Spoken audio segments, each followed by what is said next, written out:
Okay, let's make a start then. So first up this morning, we're going to be talking about OpenMP performance issues and optimization.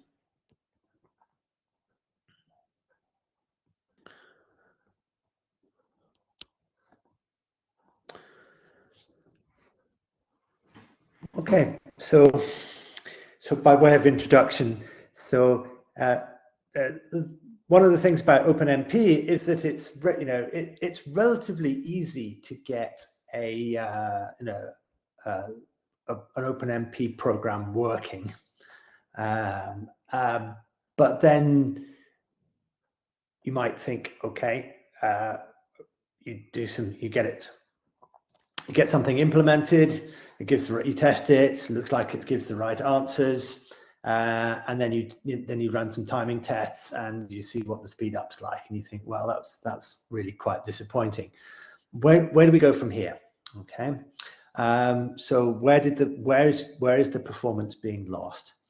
So the way I like to think about it is it disappeared into overheads of some sort. So overheads really means time that's being spent that isn't contributing to the useful computation.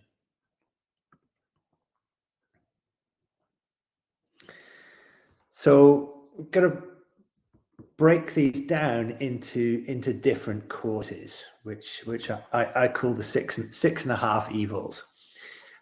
So there are, as a way of thinking about this, there are 6 main sources of overhead in OpenMP programs.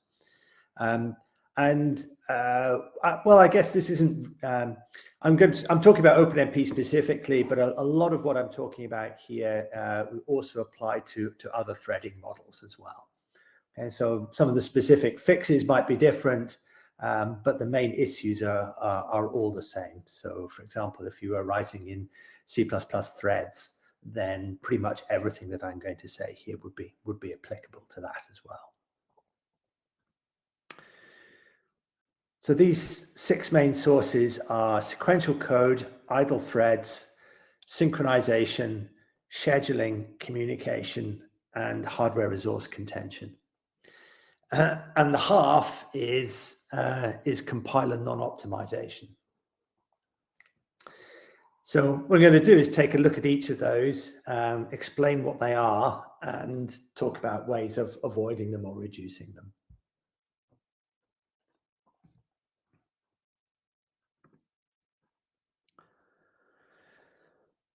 So the first one is sequential code. So this is, very simple idea. In an OpenMP, all the code that's outside of parallel regions or inside master or single directives is sequential code. It's being executed by only one thread. And the time that's spent in that sequential code is just going to limit its performance. That's just a simple statement of Amdahl's law. So for example, if from the original sequential code, if 20% of the original execution time is not being parallelized, then I can never get more than 5 times speed up, no matter how many threads I use and how efficiently the parallel bits are executing. So if that's our problem, that really means that we just haven't finished the job. We don't have enough coverage of parallel code in our application. There are bits of sequential code.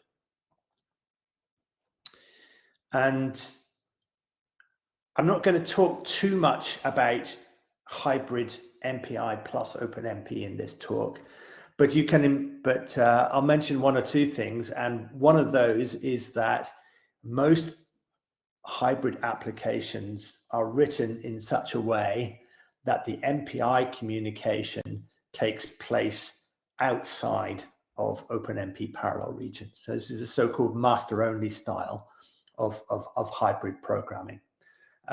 So most hybrid applications are written like that just because that's the easiest thing to do.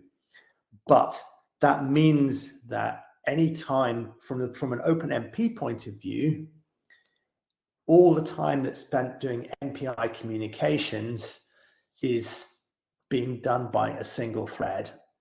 And that means that if you're running 1 thread per core, you're going to have a bunch of cores idle while the MPI communication is happening. So that's, that is actually often the limiting scaling bottleneck for hybrid codes with respect to the number of threads. And so that's often the reason why you can only, it only ever makes sense to run about four OpenMP threads per MPI process, is because it's basically just because of this problem. The MPI is serial with respect to the OpenMP threads, and so you rapidly run into a bottleneck where it doesn't matter how good the OpenMP bit is, it's the performance is dominated by the time spent doing MPI communications. So if this is our problem, then yeah, we haven't got enough coverage. We need to find ways of parallelizing the sequential code. So that's a fairly straightforward idea.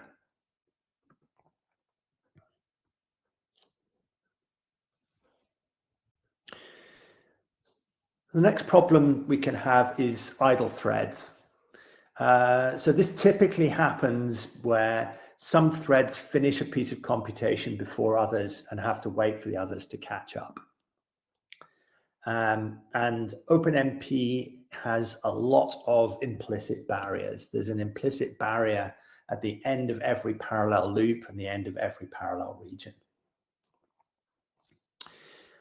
So this is just meant to be a kind of illustrative timeline. So imagine we've got 4 threads executing a parallel loop here, and if the work is not well load balanced, so the blue here is supposed to represent threads doing useful work, and the red is threads idle.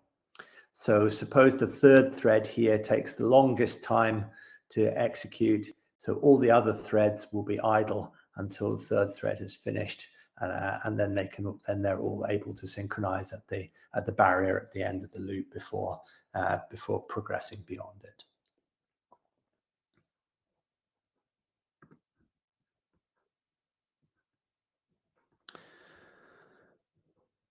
So how do you avoid this? Well, if it's a parallel loop, then obviously OpenMP has a lot of support for different schedule kinds and chunk sizes. So you can use the schedule clause and try and find the best schedule kind and chunk size. And there's this convenience feature where you can use schedule runtime to avoid recompilation.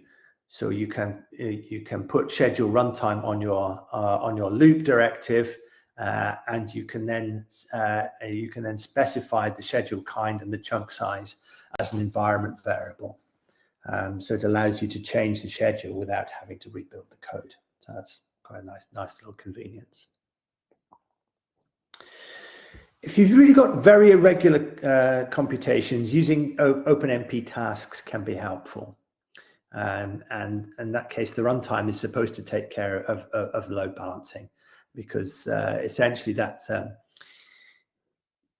we use OpenMP tasks, we're really just specifying what is parallel, which pieces of computation can be executed independently, and then we're leaving it up to the runtime to schedule those as best it can, to try and keep all the threads busy as much as possible. So this is it's particularly useful if you have nested parallelism and load imbalance problems at multiple levels, or more than one level of the nesting. Then doing that with loops or nested parallel regions gets pretty difficult and not very efficient. So in that case, using tasks or nested tasks can be a really good solution. Just to note that it's it's easy to look at a piece of code and think, well, that loop is obviously load balanced, because every loop iteration is executing the same statements. But it's actually not always safe to assume that two threads doing the same number of computations will actually take the same time to do them. And one of the main reasons for that is that the time actually taken to load and store data from memory may be different depending on if or where it's cached. So, the current location of the latest valid copy of that data might be in the cache where one thread is executing. So if that thread will have faster access to that data than a thread running on a different core. So that can be, so differences in memory access times can be a source of load imbalance, as well as differences in the amount of computation.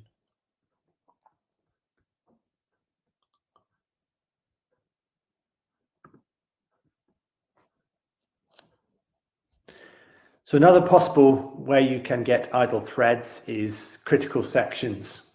So threads can be idle, waiting to access a critical section.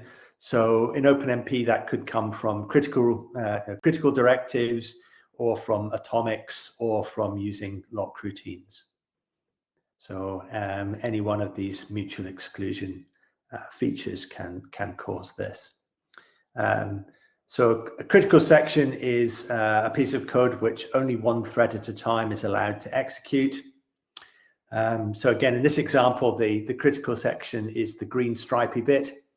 So this is a block of code which only one thread at a time is allowed to execute, because it's probably because it's modifying some shared variable.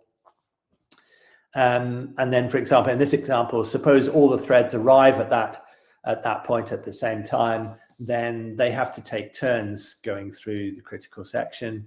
You don't know what order it's the threads are going to execute it in. They will take turns in some order to execute the critical section. But that means that some of them will experience some idle time while they're waiting to enter it.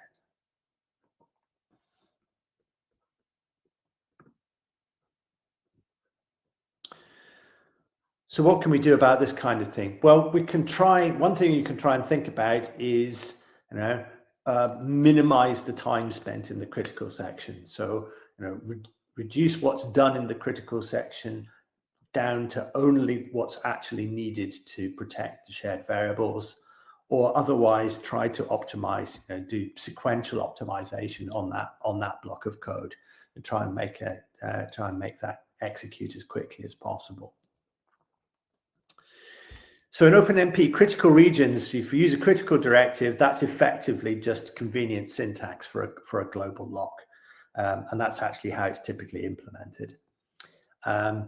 It is possible to use critical directives with different names to provide mutual exclusion to different data structures.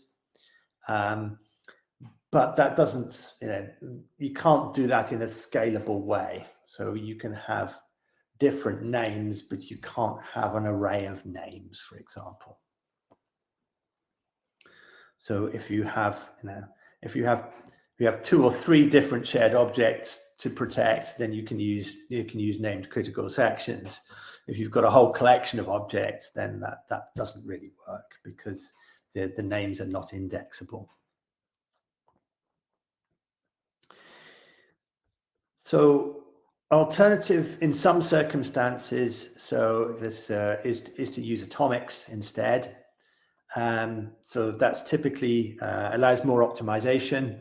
So it's, they are conceptually, in some sense, equivalent to critical regions, but they really are expressing protection from memory location rather than exclusion from a block of code.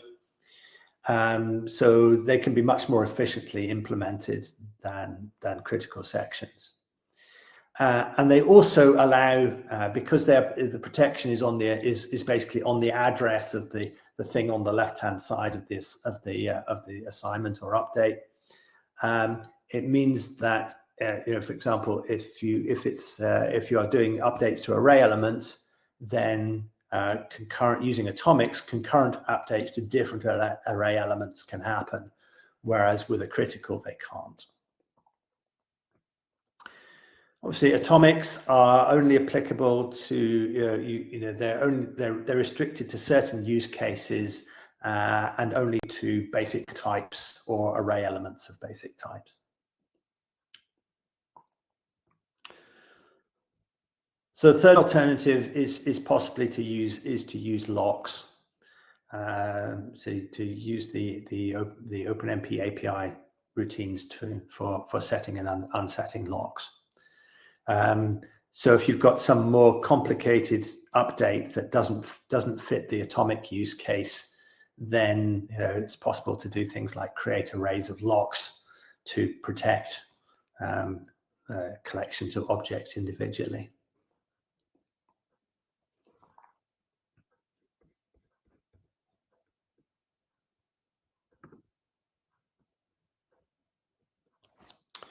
Okay. So next, my list of evils is synchronization. So every time we synchronize threads, there's going to be some overhead, even if the threads are never idle, because the threads have to communicate somehow to indicate that to implement the synchronization construct. So even if at the end of the loop, even if all the threads arrive at the same time, there is some cost in executing the barrier at the end of the loop. And the way OpenMP is designed, it tends to be full of these implicit barriers. At the end of every parallel region and every parallel loop, there's one of these implicit barrier synchronizations. And barriers are actually, unfortunately, quite expensive. So obviously the costs will depend on the number of threads. It depends on which implementation of the OpenMP runtime you're using. So, in other words, typically which compiler you're using. Depends on the hardware you're running on. But think as an order of magnitude, it's going to be thousands to tens of thousands of clock cycles. So it's on the order of a few to a few tens of microseconds typically, and that can all add up. So if there's not very much work going on inside your parallel loops, then it's very easy to end up in the situation where all the time is being spent, or almost all the time is being spent synchronizing threads. And other synchronization constructs are not free either. So criticals, atomics, locks all have some cost associated with them, even if threads are never waiting to enter a critical section or waiting to acquire a lock.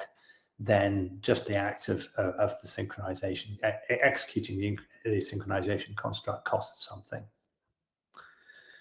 And similarly, you can think of this also as creating and executing a task is also a form of synchronization, which also costs something.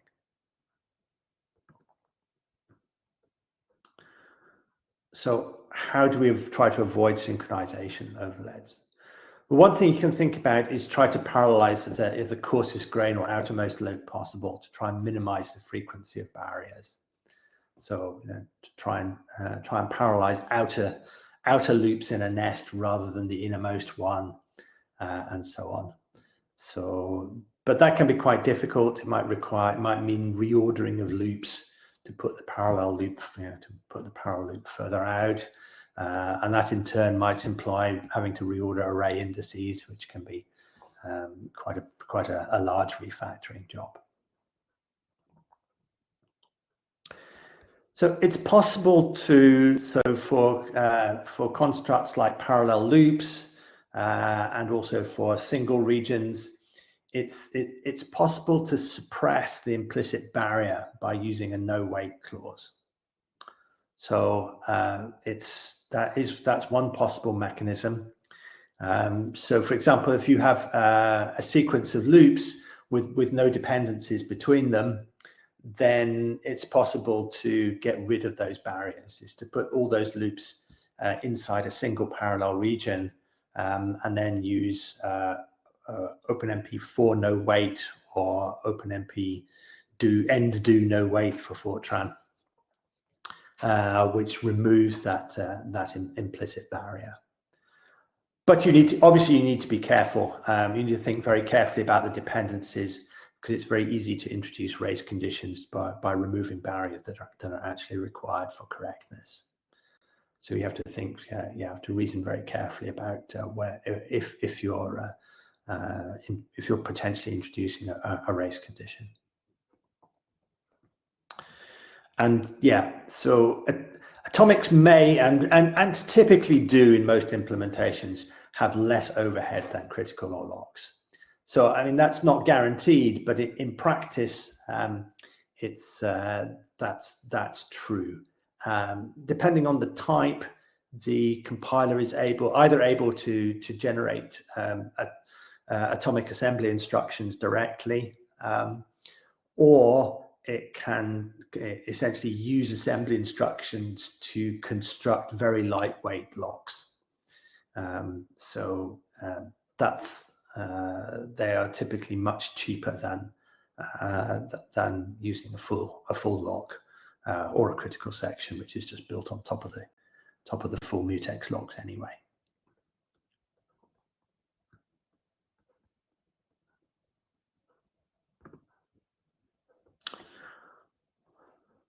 Okay, any questions so far?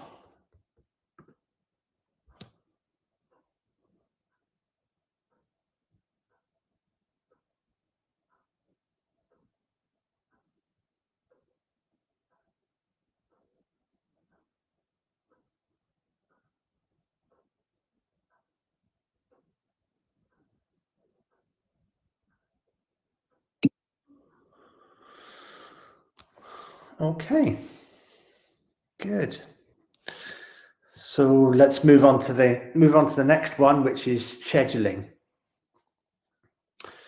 So in OpenMP or in any threading model, if we are creating computational tasks and then relying on the runtime to assign these to threads in some dynamic way, then we're going to incur some overheads.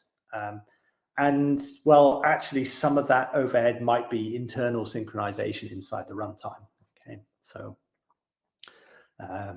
whether you count that as synchronization overhead or a scheduling overhead is a matter of choice, really. But where this can happen is for the non-static loop schedules. So if you're using dynamic or guided loop schedule, or when you're using task constructs. So if I do something like this, so have a loop with a lot of iterations and maybe not very much work inside each iteration, but it's not well load balanced, then sort of specifying schedule dynamic with a chunk size of 1. So that means that every single iteration is going to be assigned to whichever thread comes free next. That may not end well in terms of performance. So that the cost of scheduling the iterations may dominate. And it's the same for tasks. Okay, so if your task constructs don't contain enough work and you have a lot of them, then the process of enqueuing and dequeuing the tasks internally inside the runtime will cause problems. So in both cases here, it's really a question of, in order to fix this problem, it's really a question of trying to get the granularity of the tasks right. Okay, and so the task could be actual task contracts, or they could be, in the case of loops, they could be the chunks, the loop chunks. Because there's going to be some trade-off here. If you make the tasks, if the granularity of the tasks is too big, so if we have a small number of large tasks, then that might not balance the load correctly or very well, and you result in idle threads. And if the tasks are the amount of computation in the tasks is too small and there's lots of them, that will result in scheduling overheads. So it's often a question of finding the right compromise between those two, or a reasonable compromise between having too many little tasks and too few big ones. And one of the problems that you tend to come across here is that the natural granularity of tasks in your application or your and in the underlying algorithm might be too small.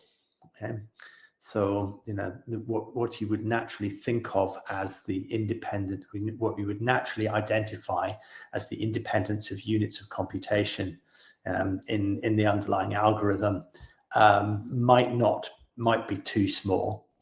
So you might end up in the code having to combine those together, having to batch those up into the actual tasks that are going to get you're going to ask the OpenMP runtime to execute and schedule.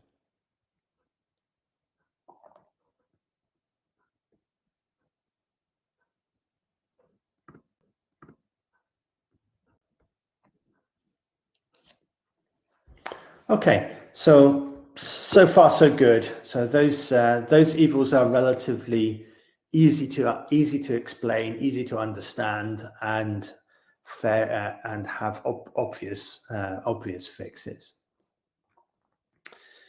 The next one is more difficult, and this is communication, because on shared memory systems, communication is effectively disguised, if you like, as increased memory access costs, because when threads exchange data values, it's being done through the memory system, through reads and writes to the memory system, and it takes longer to access data that's in main memory or in another CPU's cache than it does to get it from the local cache. And as we talked about yesterday, memory accesses are expensive. So order of 100 cycles for a memory access, and also, roughly speaking, if you think about what's the cost for accessing remote caches, well, it's roughly the same as the cost of accessing the whatever level is shared beneath that. Okay, so if you have a shared L3 cache, the cost of accessing a remote L1 or L2 is of the same order as accessing L3. So it's, in other words, or think of it another way, a miss is going to be resolved at the next level of sharing. And if cores aren't sharing L3 cache, then the cost can be order of the can be on the order of a main memory access to access a remote cache. So that's depends on the processor architecture, and hardware does some tricks to try and reduce that. But that's that's a sort of a rough rule of thumb for how what the cost is for accessing remote data that has to come from a remote cache. So communication between processors, between cores, takes place via the cache coherency mechanism, which we talked a little bit about yesterday. And the problem is that it's very different from message passing. If I have an MPI program, well, I can just look at the code and I say I know exactly where the communication is happening, because the only place that communication happens is in calls to the MPI library. Okay. Well, there might be some ambiguity if I'm using non-blocking communications. Where does it actually happen? But I know that I can see the communication is completely explicit, because you have to encode it explicitly. In OpenMP or any other shared memory programming API, then the communication is fine-grained. Okay, it's on the level of individual memory accesses, and it's spread throughout the program in a way that it's difficult to analyze. So it's, you can't just look at an OpenMP program and say that, okay, I know that memory access, this particular memory access for this particular loop iteration is going to result in a level 3 cache miss. You just can't do that, right? Except in the most completely trivial cases. And the other problem is that this is difficult to deal with for performance analysis tools. So for MPI, it's relatively straightforward for performance analysis tools, profiling tools, to instrument the MPI library calls, so they can capture, when they started, when they finished, how many bytes of data were transferred in that message, and so on. So it's possible to capture a lot of information in profiling tools for MPI programs. It's much more difficult for multi-threaded programs, because you would need to instrument every single memory access, and the overheads of doing that are generally just too big. So it's a problem. So this sort of overhead is difficult to detect, because most tools aren't capable of diagnosing it or measuring it. So normally we kind of know it's if it's kind of the last thing to look. Well, so this and hardware resource contention, which we'll come on to, once you've excluded the first 4, okay, so the sequential code, idle threads, synchronization, and scheduling. So once you've excluded those, and you still have a performance problem, then you can sort of say, by elimination, it's going to be communication or hardware resource contention, because the tools are much less good at diagnosing these. Okay, so cache coherency is, the real hardware implementations are very complicated, but from a point of view of understanding performance of programs, we can simplify it down to a fairly basic description. So the way that cache coherency works is that whenever a thread writes a data item, it will get an exclusive copy of that data in its local cache, and that will be the only up-to-date copy in the system. And any other copies of the data item in other caches will be invalidated in order to avoid reading out-of-date values. And then subsequent accesses to that data item by other threads, which are running on different cores, have to get the data from wherever the exclusive copy is. And that takes time, because it's moving data between one cache and another. So that's a very highly simplified description of what's going on, but that's a sufficient mental model to understand the behavior of programs at a reasonable level.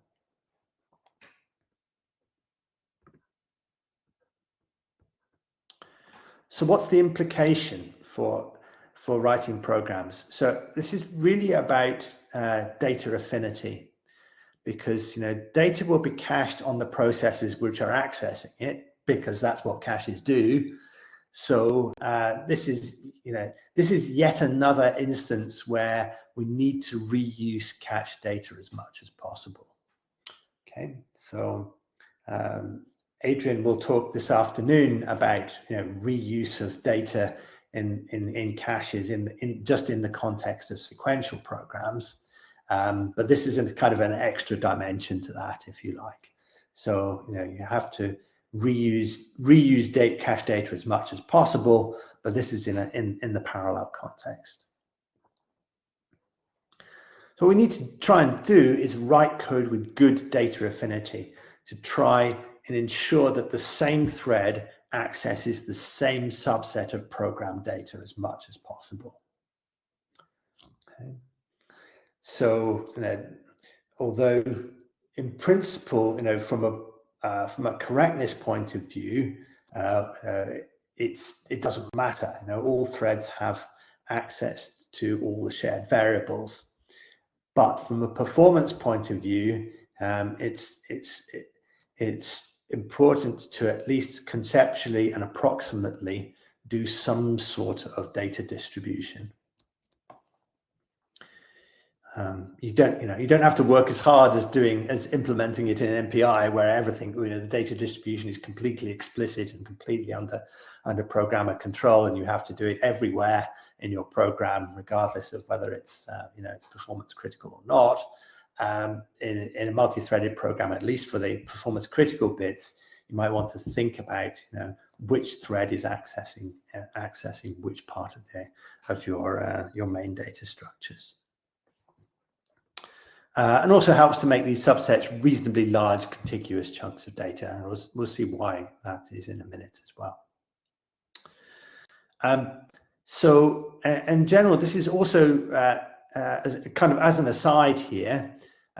It's also important. This is also one of the main reasons why it's important to prevent threads migrating between cores while the code is running.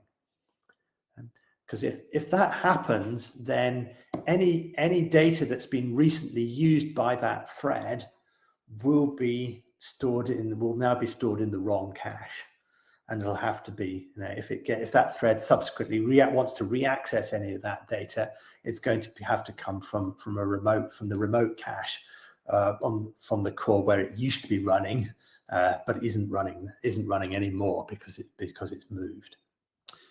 Okay.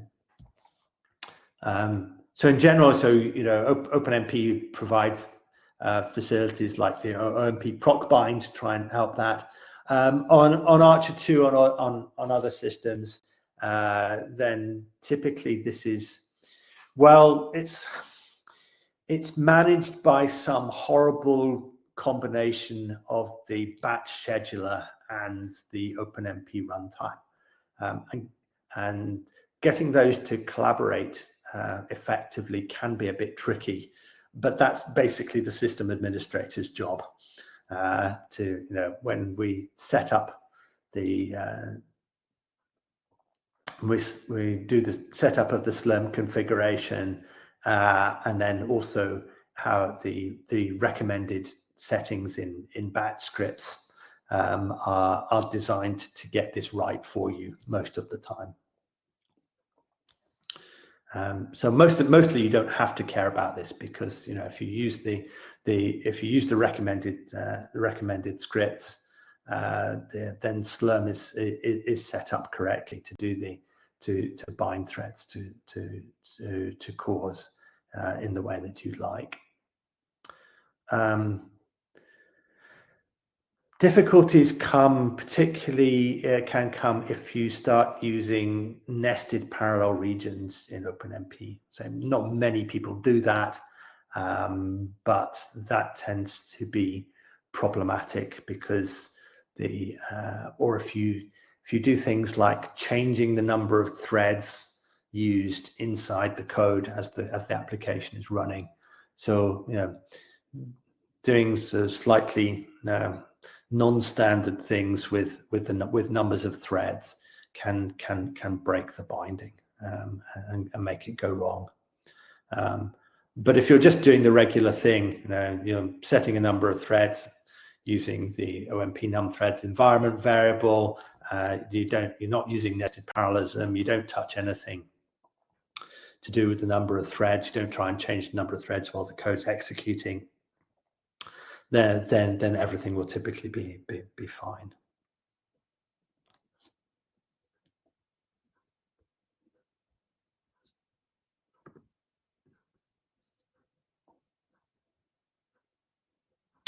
Okay, so here's an example where where data affinity can go wrong and how we might want to fix it. Okay, so here's a fragment of OpenMP code, and I want to look at the second loop first. Okay, so there's got a double nested loop which reads, and the data structure I'm particularly interested in is this array, this two-dimensional array A here. So we've got a doubly nested loop, but it's a triangular loop nest because the bounds on I are 0 and n, the bounds on j are 0 and I. So it's a triangular loop nest. So that means that if we want to parallelize the outer loop, then the default schedule would not produce a well load balanced solution, and because the amount of work depends on just basically depends linearly on the value of I here. So this is an unbalanced loop, so we might do some experiments and and choose a suitable schedule kind and chunk size to address the load imbalance. But then let's look back and see, okay, so this loop is reading AI. Where was AI last written? It was in this previous loop here. And this one happens to be, this is a rectangular loop nest. So we've got the bounds on j here are 0 and n. So in this case, this is, if we parallelize the outer loop, it's well balanced. So, from a load balance point of view, there's no reason for using anything other than a plain old static schedule, or not, or equivalently not even bothering to use a schedule clause at all. But what's likely to happen here, if you think about the differences in these schedules, okay, so this is just doing a block division of the n iterations across the threads, whereas this is doing a cyclic schedule in chunks of 16 I values. So if you think about it, then for most of these accesses to this array A, the read of aij occurs on a different thread than what the previous write of aij happened. Okay, so mostly for most of this array, the thread that writes aij is not the same one that's going to read it down here.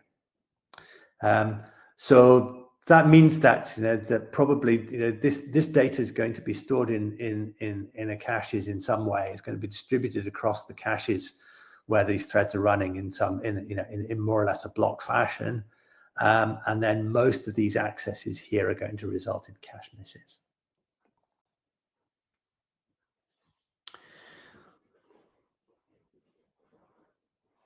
So that's the kind of thing that can go wrong in the sense of having poor data affinity. So in this case, it would be there's a straightforward fix, which would be just to apply the same schedule to the balanced loop. So that would in this instance that would fix it. It's not always that straightforward in real applications.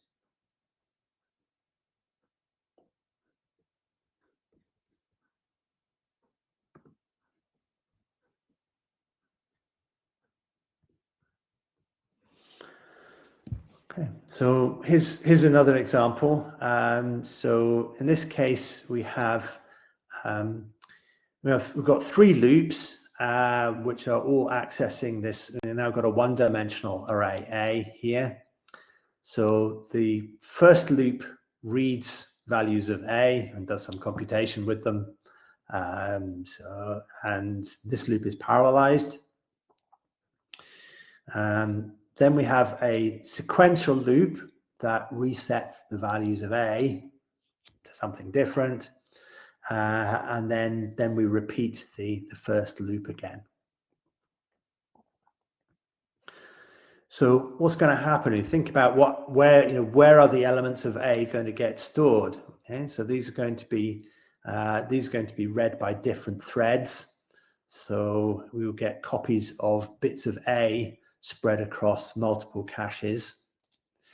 But then when we come to write it again, so only one thread is executing this, all those copies, the writes here will cause all those copies to get invalidated.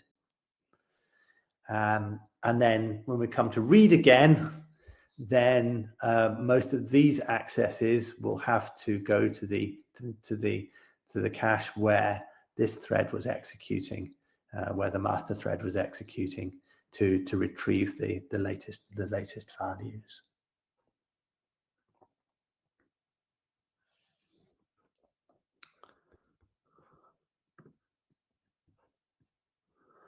So what you can actually observe here is a slightly bizarre effect.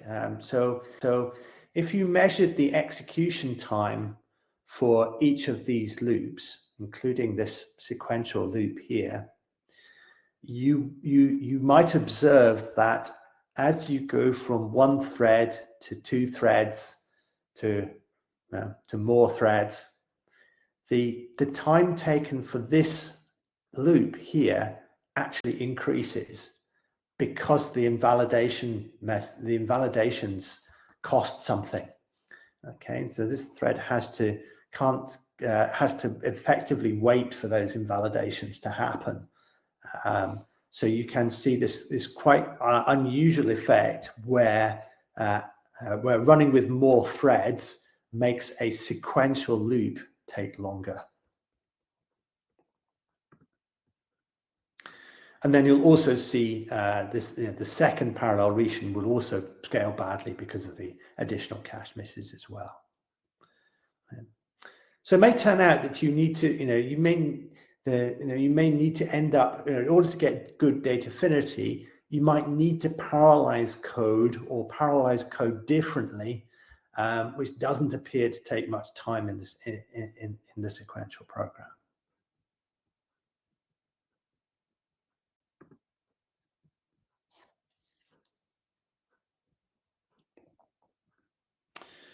Okay, it gets worse. So the next problem is, this is also a communication issue. This is numer effects. Okay. So on multi-socket systems, then the location of data in main memory is important. And these days, this is also true, actually, not just of multi-socket systems, even in a single socket. So, for example, as we talked about a bit yesterday, the AMD ROM chips in ARCHER2, the main memory for each, there are 8 of these NUMA memory domains in every node, so 4 per socket. So every group of 16 cores is associated with a physically separate piece of main memory. And where your data is distributed and how it's distributed across those NUMA domains can matter quite a lot. So OpenMP doesn't give you any direct support for controlling that. So there are no features in OpenMP. Well, is that quite true? Recent versions of OpenMP do support memory allocators. And if it so happens that the implementation does have a NUMA-aware memory allocator available, then there might be something that you can do. But a lot of OpenMP implementations don't really support that. So what the usual default policy is for the operating, so this is the data placement is controlled by the operating system. It's to place data on the first processor, or to be more accurate, it places it in the NUMA domain associated with the core that first accesses it. So this is so-called first touch policy.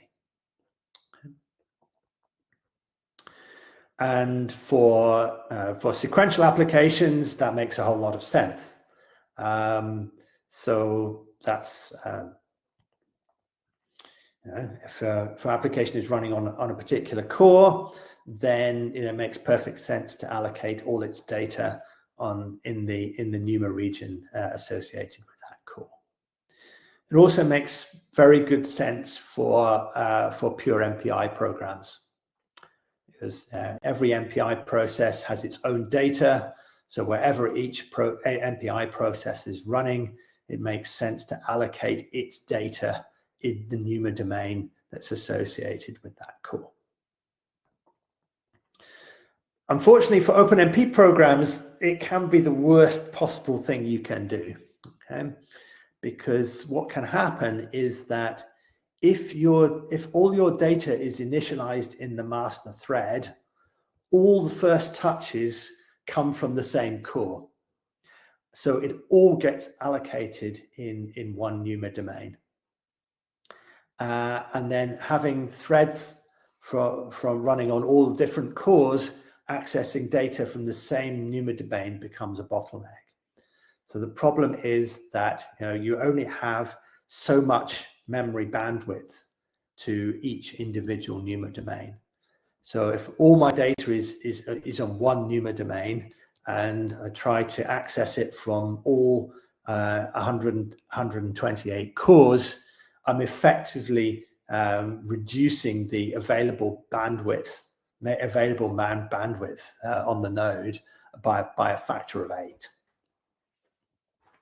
And that can just be total disaster.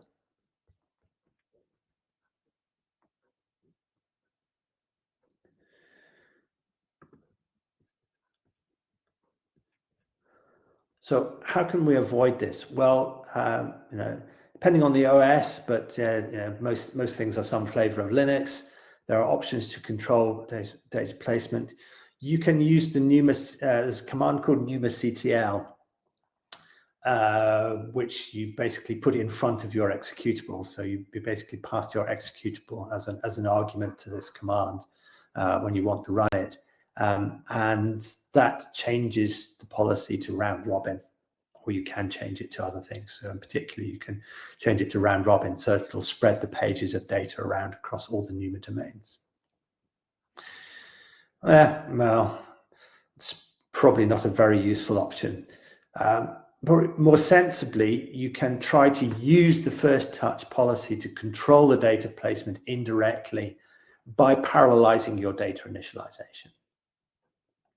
Okay, so that might not seem completely not worthwhile in view of the insignificant times that initialization takes in your sequential code. You might have, your data initialization might take a few seconds, and your runtime is, 24, 48 hours. So why would you bother parallelizing that? But that's it's the data initialization. So it's the first time data is written to that makes that determines where it's going to be placed with respect to the NUMA domains. So you don't have to get it exactly right. It's some distribution is better than none at all. So you want to try and avoid this pathologically bad case where all your data ends up in one NUMA domain. But in practice, for hybrid MPI plus OpenMP programs, this is one of the limiting factors. So it's not the only one, but it's one of the reasons why running more OpenMP threads per MPI process than you have cores in a NUMA domain is almost never going to be the most efficient option. So on ARCHER2, where we've got 8 NUMA domains in a node, each with 16 cores, it's almost always necessary to run at least 8 MPI ranks per node. so that each MPI rank doesn't, the threads associated with each MPI rank don't span across more than one NUMA domain. So in practice, in reality, then probably 4 OpenMP threads per MPI rank, maybe 8 is probably going to be optimal. So using 16 or more is very unusual. And then just remember that the allocation is being done on a operating system page basis. Okay, so depending on the OS, this will be like several kilobytes in size.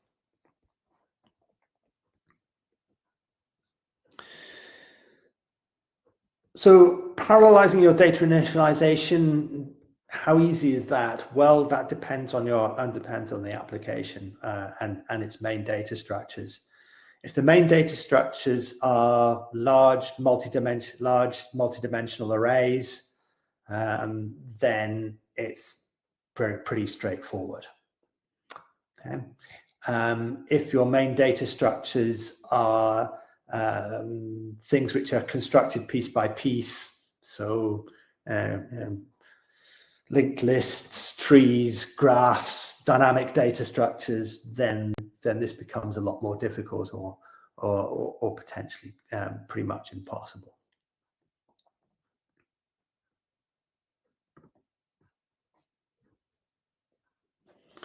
Okay, and yeah, another nasty problem is false sharing. Okay, so what's this? So this happens because the units of data on which the cache coherency operations are done are cache blocks. So these are typically 64, 128 bytes. So in ARCHER2, it's 64 bytes. But that's always bigger than a word. Okay, so your data words are going to be 4 or 8 bytes typically. So the problem happens if different threads write to neighboring words in memory. So there's logically no data being shared between the threads. There isn't a race condition. You don't need any synchronization, but the performance can suffer really badly because this is still going to cause cache invalidations to happen just because those neighboring words happen to sit in the same cache block, and it's the entire cache block that gets invalidated. And it's still a problem if you have one thread writing and others reading. If all threads are just reading data, it's fine. Every thread will get its own locally cached copy, nothing's getting modified, and no invalidations are necessary.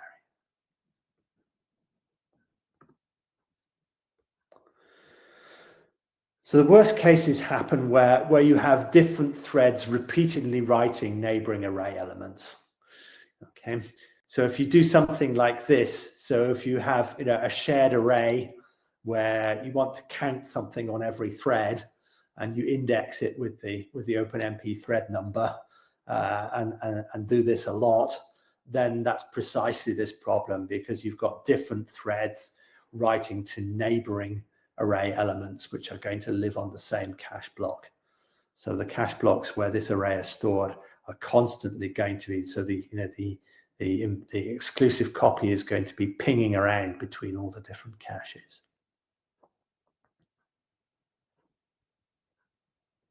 You can also run into it with patterns like this. Okay, so this is similar to this is basically the triangular loop that we had before here, and this time we'll focus on what's being written here, which is this one-dimensional array bi. So if we parallelize the I loop with this OpenMP parallel for directive, and we select a static schedule with a chunk size of 1, that means that's a cyclic distribution of the I values across the threads. So again, that means that neighboring values of I are being executed by different threads. So neighboring words in this array BI will be written by different threads. So in this case, what you'll find is as you experiment with this chunk size, you'll find that 1 is not the optimal value, that you need a larger chunk size, chunk size to be large enough so that the bits of the sections of B which are being accessed by different threads are actually bigger than a cache line, cache block.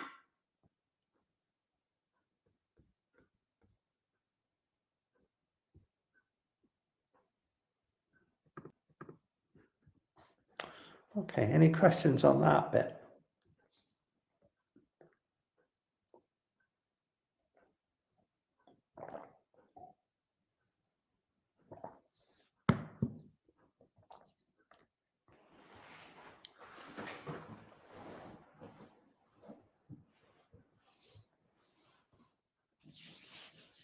Okay, so let's move on to the last of the main 6, which is hardware resource contention.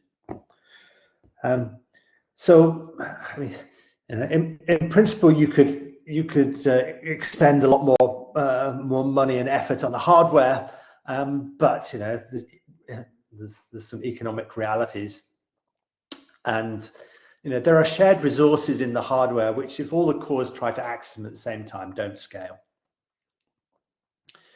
Or you can think of it the other way around, actually. So an application that runs on a single core can access more than its fair share of the resources. So in particular, cores and therefore the OpenMP threads that are running on them can contend for memory bandwidth. They can contend for cache capacity. And also, if we're using hardware threads, simultaneous multi-threading, they can contend for the functional units.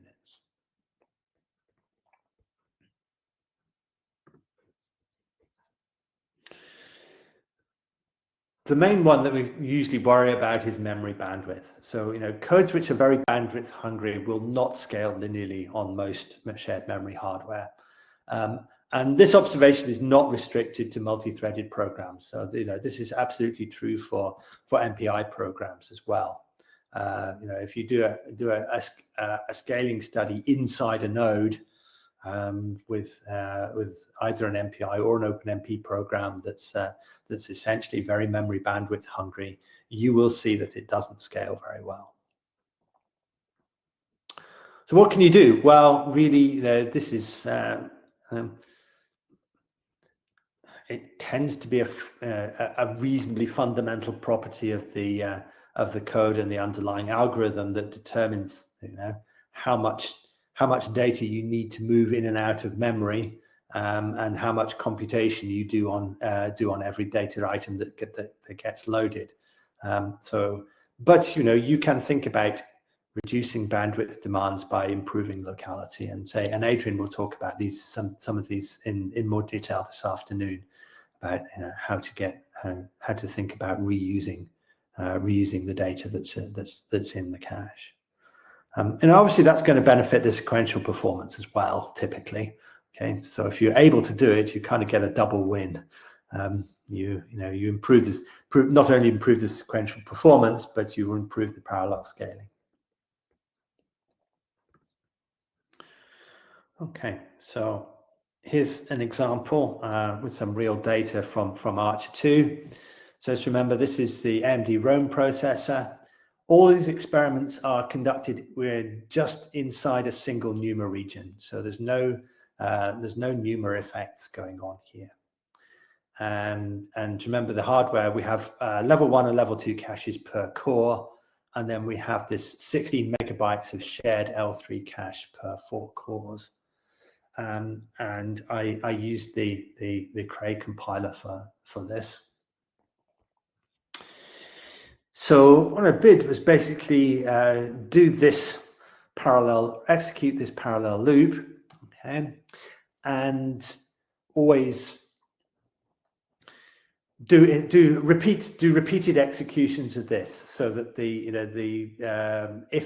if this array AI is going to fit in some level of cache, then I'm basically measuring the steady state where it's present in the cache, and ignoring the first time, ignoring the cost of the first time through where it has to be loaded from memory.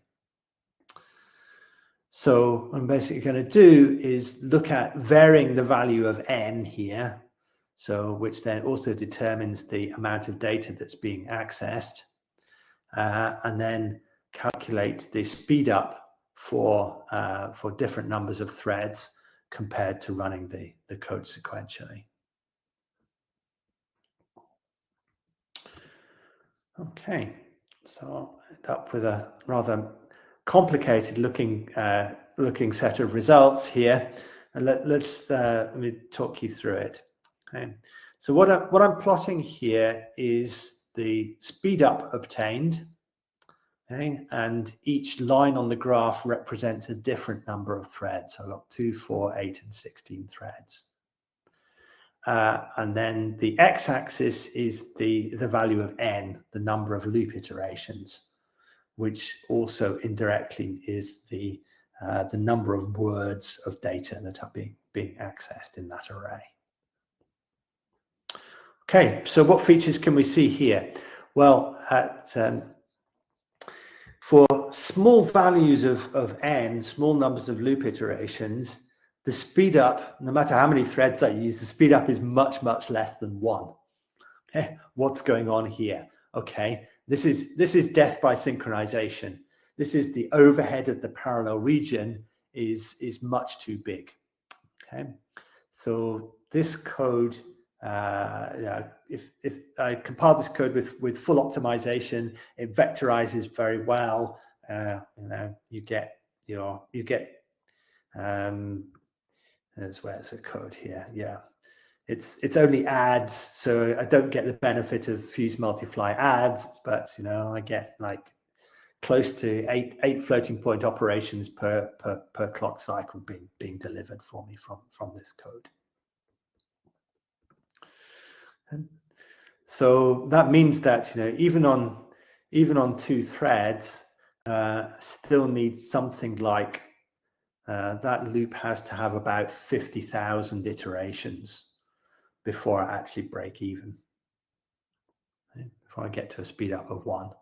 So there has to be at least 50,000 iterations before that overcomes the overhead of the parallel region. But then for 2 threads, so that's the light blue line here. Once I've overcome the synchronization cost, it reaches a speed up of about 2, and stays there for and no matter how long the loop is. So that's kind of that's reasonably what you'd expect if there's sufficient memory bandwidth and bandwidth into the shared cache to support 2 threads running. Go to 4 threads, so that's the orange line.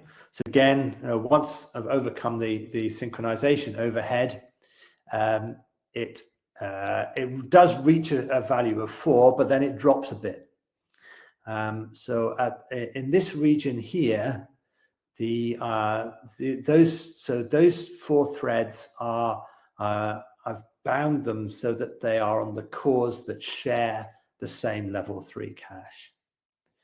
So what's going on here is that I've got 4 threads all pulling data from the same level 3 cache, and I don't get perfect speed up from that because I'm hitting a limit of the bandwidth from coming out of the L3 cache. And then once I get to this point here, the data no longer fits in the L3 cache. And now I'm pulling the data from, out here, the data is getting pulled from main memory, and speed up doesn't get much better than 2 at this point. Okay, So that means that it's possible to pretty much saturate all the memory bandwidth just by using about 3 cores. Okay. So you don't really get any benefit from using more than about 2 cores out here, where everything's coming from main memory. So again, you can think of it the other way around. It's when I run the sequential code on 1 core, I'm getting I'm getting close to half the available memory bandwidth from that NUMA domain. But then adding more threads eventually gets me up to the full bandwidth, but that's only a speed up of about 2. And we go to 8 threads. That's the purple line here. Okay.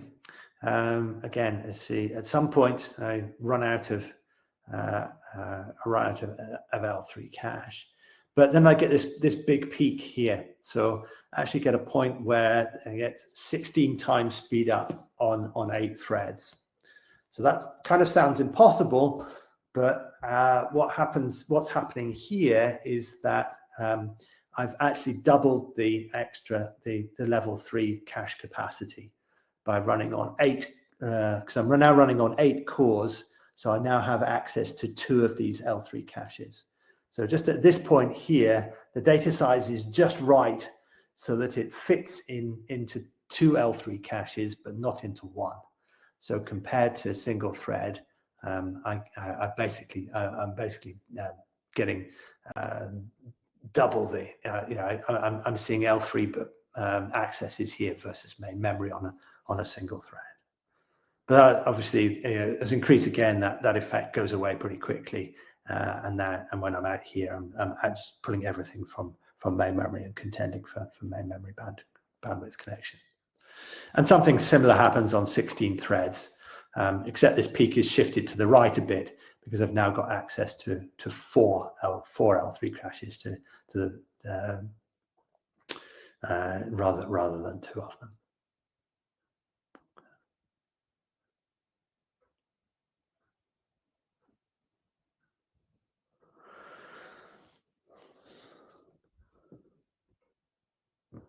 But what you can see very clearly out at this end is that no matter how many threads I use, it's completely dominated by the speed up that I can get from this code is completely dominated by saturating the main memory bandwidth.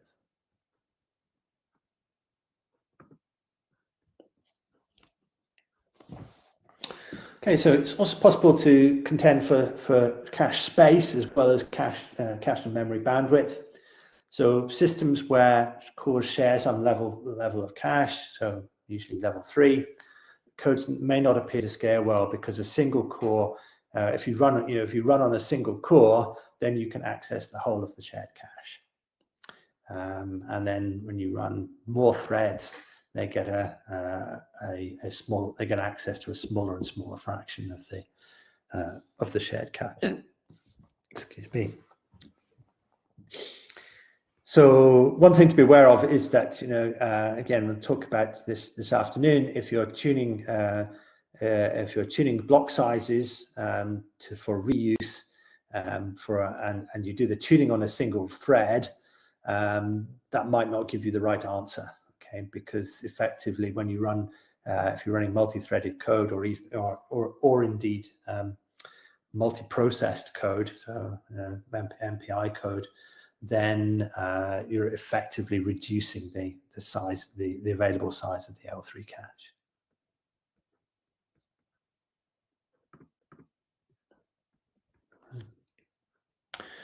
And then finally, hardware threads. So using hardware threads, simultaneous multi-threading, virtual cores, hyperthreads, whatever we like to call it today, then OpenMP threads running on the same core will contend for functional units as well as cache space and memory bandwidth. Okay. So, as I said yesterday, using hardware threads is rarely beneficial. Where you can get some benefit is threads. They tend to benefit codes where threads are idle because they're waiting on memory references. So, code that has and that's not limited by memory bandwidth. So it's more limited by memory latency. So codes with very scattered, non-contiguous sort of, memory access patterns are never truly random, but kind of sort of, randomish memory access patterns. But codes which are bandwidth hungry or which saturate the floating point units, for example, if you're doing dense linear algebra, are probably not likely to benefit from using hardware threads, and they might actually run slower for the reason that talked about yesterday, that in order to exploit it, you have to double the number of threads or double the number of MPI ranks, and the associated overheads of the additional parallelism may well outweigh any benefit you get from the hardware threads. Okay. So another way you can contend for hardware resources is by oversubscribing them. Okay, so this is the reason why running more threads than hardware execution units, so be that cores or hardware threads, is generally a bad idea. Because what's going to happen is then the operating system tries to give each thread a fair share of the execution units by swapping them in and out and cycling them around. And the cost of stopping one thread and starting another one is relatively high. It's a full operating system context switch level, context switch level operation. It costs thousands of clock cycles, and as we talked about earlier, moving threads around trashes your data locality. So this is this is reason why we almost always want to have this one-to-one mapping between threads or processes and physical cores.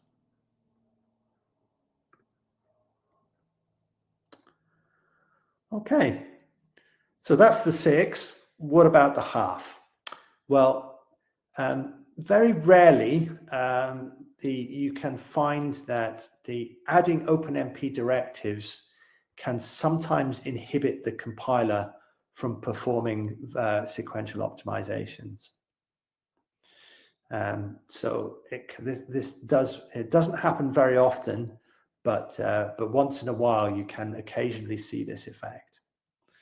And the symptom that you typically observe here is that if you run your OpenMP parallel code on one thread, then you see a longer execution time than running the sequential code. In other words, compiling it without OpenMP enabled in the compiler.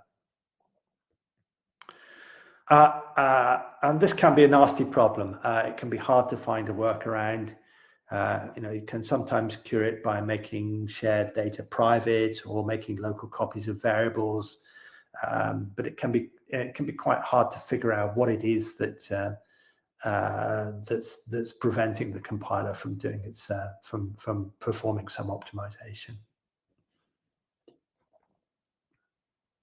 So thankfully, it's fairly rare, but it's just so as you know that it is a possibility, and it can be an explanation why your OpenMP program isn't performing well. Okay, so a little bit about strategy here. So minimizing overheads. Okay, so your OpenMP code is giving you poor speed up, and you don't know why. So what do? Well, hopefully I can I can convince you not to go down route 1 here. Okay, and do something more sensible. So really, I think what is important to do is try to classify and localize the sources of overhead. So in other words, if can you work out which type of problem it is? So which one of the 6 or the 6.5 things is causing the problem, and where in the code is it happening? So if you can work that out, then you have a decent chance of being able to fix the problem. And use timers to help you. Okay, so use and other tools to help you. Timers, hardware counters, profiling tools help you to try and do this problem. Okay, and obviously, it's like any other, like normal profiling. Okay, you fix the problems which are responsible for the large overheads first. Okay, and then iterate. Okay, measure again. Okay, so profile again. So a little bit about profilers.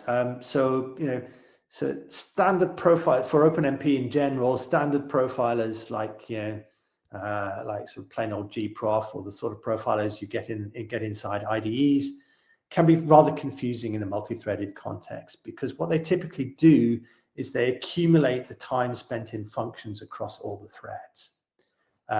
So that gives you you're basically compressing compressing a dimension of the available information, and it means that you can't easily see effects like load imbalance from standard profiles. And that's also true of the to some extent of the flat profiles that you get from things like CRAPAT. So that's why they give you try to give you an imbalance metric as well as just a raw time metric. You can get a lot of information just by using timers. So OpenMP has its own timing routine built in, but I was going to say it doesn't matter which one you use. It doesn't matter which one you use as long as you make sure it's a timer that's really measuring wall clock time. Okay. Some timers are actually measuring CPU time accumulated across all the threads in the process. So, for example, like Linux clock routine does that. So you do have to be a little bit careful with OpenMP code about what you're actually using to time it. Okay, and so particularly if you didn't implement that yourself, if you're picking up somebody else's application code that has its own internal timers implemented in it, it's always a good idea to go and have a look inside that and figure out what it's actually using as the underlying clock routines, and make sure it's really measuring wall clock time. So this can be a big job for large applications, but ideally what I would like to do is typically add timers around every parallel region in the code, as well as around the whole code. And what that means you can do is you can do some comparisons. You can run on different numbers of threads, and you can immediately or very easily then calculate which parallel regions have the worst speed up. Okay, so where are the worst overheads coming from at the parallel region level?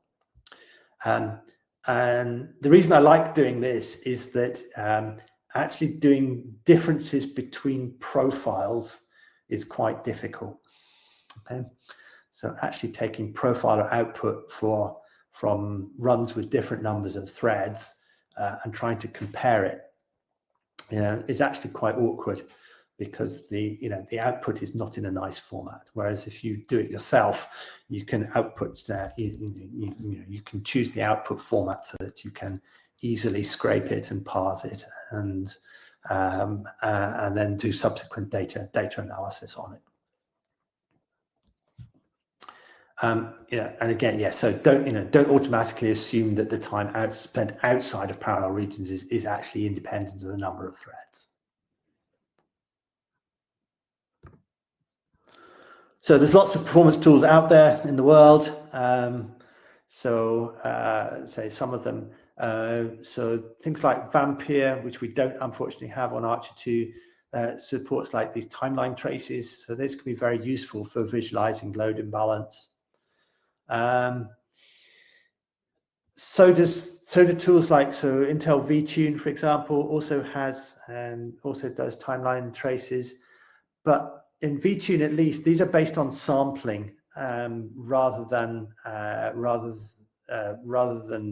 tracing. And what that means is that if your parallel regions are short compared to your sampling interval, then this is basically this is next to useless for looking for load imbalance. Other things, yeah. So our map we do have on is on ARCHER2 CRAPAT. We've talked about a bit yesterday. One tool that I do like for OpenMP and OpenMP work is Scholastica, because it really does take this approach of trying to break the overheads down into different categories. It really tries to apportion the total time spent into different sources of overhead. It still can't do the communication and sort of memory bandwidth contention stuff, but for other things, for idle threads and for sort of looking for idle threads and load imbalance, it's actually really nice. And then sort of final mention of this one. This is about the only tool that I know of that will actually is actually good for and can actually do something with these cache and memory issues, including things like false sharing, because it actually operates in a very different way. It's not a conventional profiler. What it does is it actually takes a statistical sample of the memory accesses and then replays that through a cache simulator. So it takes a very different approach to which allows it to analyze these kind of problems with the memory system. So that's quite an interesting thing.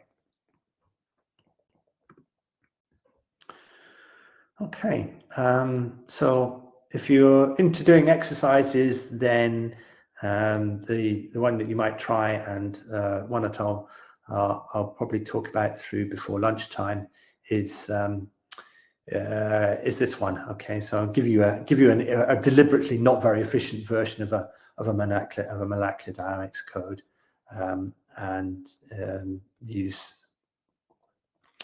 the basically do some profiling on it and see what you can see what the profiler tells. See if you can identify what the sources of overhead are that the profiler is trying to tell you about.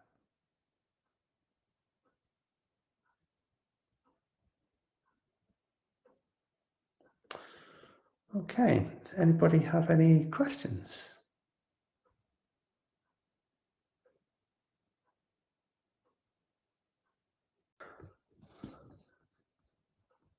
So in that case, it's time I'll take a break. I'll be back online at about half 11 if anybody wants to ask any questions or has any issues with any of the practical sessions at that point. And then at about I think I'll try about 12 o'clock to talk through this exercise and so show you some profiling output and show you how it diagnoses that. So I'll be back at about 12 o'clock for that, and that'll let us go to our lunch break at 12:30.